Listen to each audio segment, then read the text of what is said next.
জন্মেতম ভগবতারিদম দেখো গুই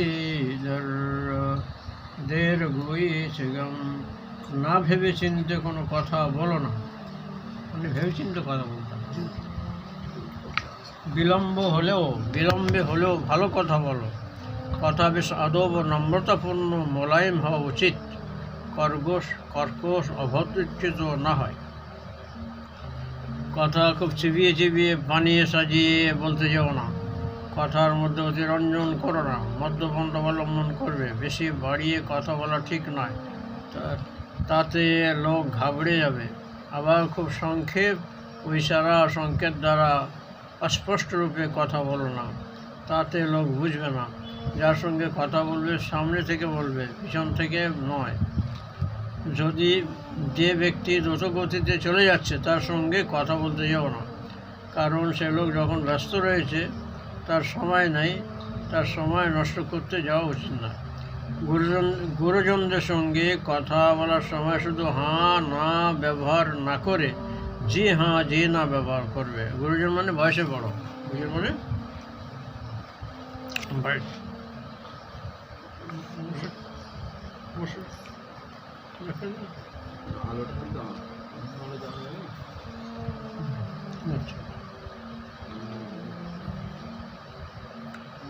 কোনো লোকের কোনো খারাপ কথা নকল করবে না। কোনো লোকের কোনো খারাপ কথা নকল করবে লোককে হাসাবার জন্য। কোনো মানুষকে বেঈমান, কাফের, মালউন, খোদার দুশ্মন বা অমুক লোকের উপর খোদার মার হোক, খোদার গজব হোক, সে জাহান্নামী হোক, এরূপ কথা মানুষকে বা পশু ও অচেতন পদার্থকেও বলা জায়েজ নয়, বলা যাবে না। এরূপ কথা মানুষকে বা পশু বা অচেতন পদার্থকেও বলা জায়েজ নয়। কি বেঈমান, কোনো মানুষকে বেঈমান, কাফের, মালউন, খোদার দুশ্মন বা অমুক লোকের উপর খোদার মার হোক, খোদার গজব হোক, সে জাহান্নামী হোক, এসব ডাকের সময় বলে, এরূপ কথা মানুষের বা পশু অচেতন পদার্থকেও বলা যায় না। বিপরীত ফল হয়ে যেতে পারে, মানে নিজে সে হয়ে যাবে বললে। দোয়াকারী নিজেই এই বদদোয়াতে পতিত হতে পারে। দোয়াকারী চা দাও। যদি তোমাকে কেউ অন্যায় অশোভনীয় কথা বলে, তুমি আর বিনিময়ে ততটুকু বলতে পারো, তার বেশি বললে গুনাহ হবে।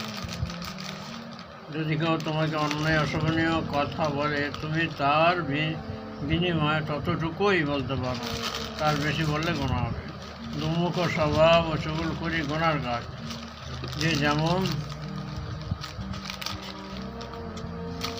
তার কাছে তেমন। যমুনায় গেলে যমুনা দাস আর গঙ্গায় গেলে গঙ্গা দাস। এরূপ দুমুখ স্বভাব ভালো নয়। মিথ্যা কথা বা গীবত, পরনিন্দা থেকে জীবকে খুব সংযত রাখবে। যার গীবত করা হয় তার কাছে মাফ চাওয়া উচিত, কারণ এটা তার বান্দার হক। যদি সেই ব্যক্তি মারা যায় বা নিরুদ্দেশ হয় বা তার সঙ্গে সাক্ষাৎ বা যোগাযোগ না করা যায়, তাহলে নিজের জন্য ও তার জন্য এইভাবে দোয়া করবে, হে আল্লাহ, আমার ও তার গুনাহ মাফ করো এবং আমার ও তার উপর রহমত নাজিল করো। যার গীবত করা হয়েছে সে নেই, পাওয়া যাচ্ছে না, বেঁচে আসি, তা ঠিক তখন বলতে হবে তার এবং আমার দুটো। যার গীবত করা হয় তার কাছে মাফ চাওয়া উচিত, কারণ এটা বান্দার হক। যদি সেই বান্দা মারা যায় বা নিরুদ্দেশ হয়ে যায় বা তার সঙ্গে সাক্ষাৎ বা যোগাযোগ না করা যায়, তাহলে নিজের জন্য ও তার জন্য এইভাবে দোয়া করবে, হে আল্লাহ, আমার ও তার গুনাহ মাফ করো এবং আমার ও তার উপর রহমত নাজিল করো। কামড়ে পালিয়ে যাচ্ছে। গুনাহগার, বদকার লোকের জন্য অধিক সম্মান ও প্রশংসাসূচক কথা ব্যবহার করা জায়েজ নয়। মিথ্যা অঙ্গীকার করো না, এমনকি ছেলেদেরও ভোলাবার জন্য মিথ্যা অঙ্গীকার করা উচিত নয়।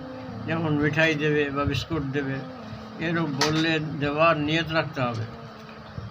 কথা খুব স্পষ্ট সাফ বলা দরকার, যাতে শ্রোতার বুঝতে অসুবিধা না হয়। কথা সেই ভালো যার ভাষা কম ও মর্ম বেশি। বেশি কথা বলা খুব অন্যায় এবং উচ্চস্বরে কথা বলাও অশিষ্টতার লক্ষণ। গুরুজনদের সামনে আওয়াজ ছোট করে কথা বলতে হয়, তাই বলে এত আস্তে না না হয় যাতে তাদের শুনতে অসুবিধা হবে। কেবল নিজের কথা বলে যাব, অপরকে বলতে দেব না, এরূপ স্বভাব বা মুদ্রাদোষ কোনো কোনো লোকের থাকে, এটা খুব খারাপ। ওস্তাদ বা পীরের সামনে পরস্পরের মধ্যে উচ্চবাচ্য করা নিষিদ্ধ। দুজনে কথা বলতে থাকলে তাদের মাঝখানে গিয়ে হঠাৎ কথা বলা ঠিক নয়।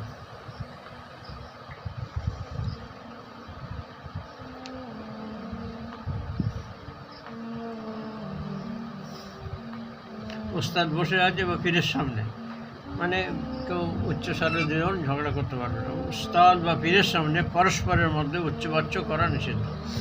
দুজনে, মানে আমরা বসে আছি, দুজন লেগে গেল, কথা বলছে যে দুজনে কথা বলতে থাকলে তাদের মাঝখানে গিয়ে হঠাৎ